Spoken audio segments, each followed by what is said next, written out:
So there's two kind of categories within the social realm that you have to have your eye on and, make a gauge for where you're getting depleted and exhausted, and then how you have to schedule the other types. Hi, welcome to the Judy Terrell Show, where I explore topics intended to optimize everybody 50, 60, 70, and above.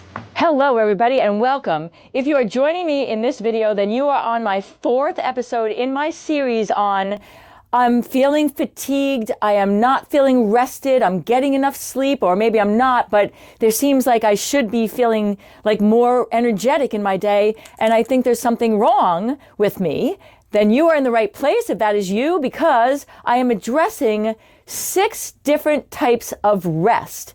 Many of us know about physical rest, of which sleep is in that category, and we're addressing that. But there are a lot of my clients that I'm working with that they're working on their sleep, or they're getting what they think is adequate sleep, and they're still feeling fatigued and listless and, just lacking energy, and to the point where they think that something is wrong. Well, what I'm talking about in this video series is the different types of rest. Physical rest is one of them, but there's 5 other types of rest that we all need to feel, rejuvenated and energetic. And if we're not getting these other types of rest, we can get all the sleep we want, we're still not going to feel our best. All right, so I have already addressed physical rest, and I have addressed mental rest, and we covered what did we cover? Sensory rest in episode number 3, and in this episode, I am talking about social rest. All right, social rest, what is that? So again, we are living in America in the 21st century around the globe pretty much. We are very connected, but, frenetically so. We have our internet, we have, our work, we have a lot of interactions with people. Now, the quality of those interactions, I'm going to address that in this episode as well, but just the number of interactions we're having far exceed any other time in human history because of our technology, if nothing else. But we can have too much of that, and so what I'm going to use myself as an example. I have a very robust practice. I'm seeing clients, hours and hours a day, sometimes 15 hours a day. My day will run at work. And then on a weekend, I schedule social time, and I want to spend time with friends and family and, involved with groups and associations and, hobbies and things like that. Interacting. And social interacting is so important to us. We have a lot of social interaction right now, but that might not be as fulfilling. And I'm going to talk about that as my second part in this episode. But we just have a lot of interaction. And even though it might not be fulfilling, it's constant. It's excessive. And we need to disengage from the social every so often. And so, for instance, I have clients that are feeling very fatigued and non-energetic, and they have very, robust jobs. They're interacting with people a lot in their jobs, and then they schedule social time with, like I just said, family and friends on weekends, and then they go right back into the work week, and then they have the social time in the work weekends, and there's not enough break from social, time. We don't have enough social rest, and that can lead to feeling like fatigued and lacking like rejuvenation, even though you're getting enough sleep.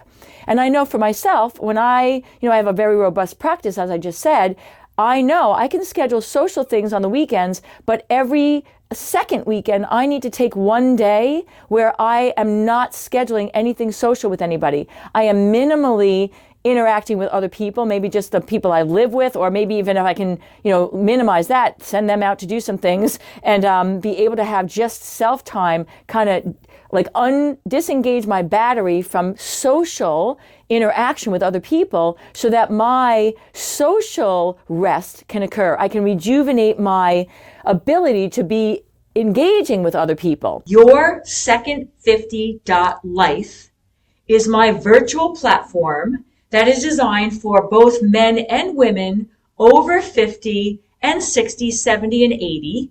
And it includes pre-recorded video information on exercise and how to do it, whether you're fit and in good health, or if you have bad knees, bad shoulders, a bad back, whatever. It includes information on how to eat for weight management and how to eat for health management.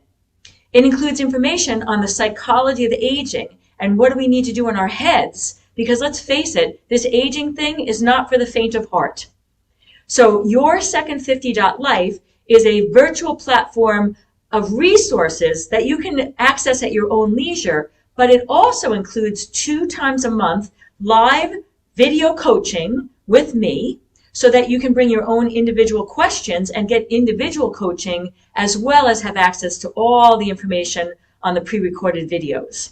So please check it out, because we're all in this together and we got this. Right? So social rest, it's something that a lot of us don't think about.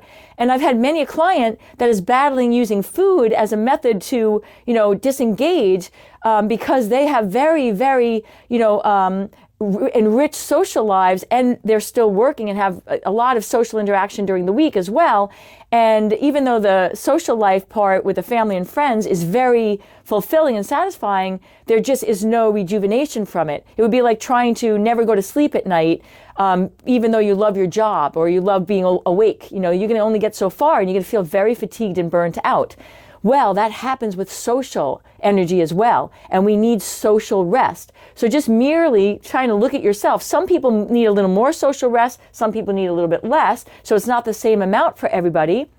I know for me, like I just said, it's every second weekend I need to take, a period of time, 6 hours or maybe one 24-hour period where I am minimally engaging with other people so I can be on top of my game and get my most highest quality in my social interactions when I am in the other parts, when I'm engaging in that. Some people don't need that. Maybe they need once a month. Some people need it like maybe twice a week. You have to kind of feel this out for yourself. But the ability to schedule time that's clean from any socializing. Most of us will, and we have open time, we'll put in something social. And if you're not feeling rejuvenated and you're getting enough sleep, this might be a place where you maybe need to rethink the balance of that for you. All right, so that is like social time versus self-time and alone time.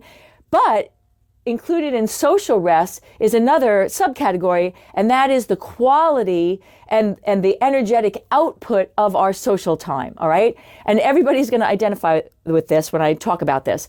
There are people in your life that you love, but when you're in their company, they are like energy vampires. They're taking from you, and you're not getting as much back. All right. So on a scale of 1 to 10, you can make a list of people. There are people that are in that 1, 2, 3 level range where they're taking more from you than you get back from them. And then there are people that are in the 9 and 10 range on a scale of 1 to 10, where when you're in their company, you are getting back. You're feeling rejuvenated. You're leaving their presence feeling a sense of satisfaction and fulfillment, like your battery has been restored. And then there are other people where even though you enjoy their company, you're feeling energetically deprived coming out of that. Even like your social battery was further drained as opposed to, rejuvenated.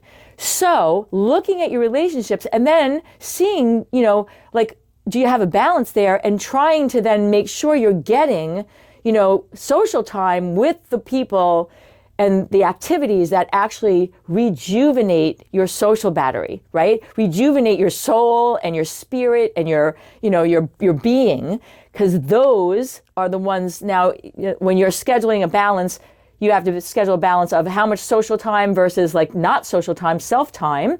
And then in the social time, you have to say, how much time in social am I getting that are getting restorative, interactions versus depleting interactions. So there's 2 kind of categories within the social realm that you have to have your eye on, and make a gauge for where you're getting depleted and exhausted, and then how you have to schedule the other types, self-time, and then the time with people that restore your social battery, right?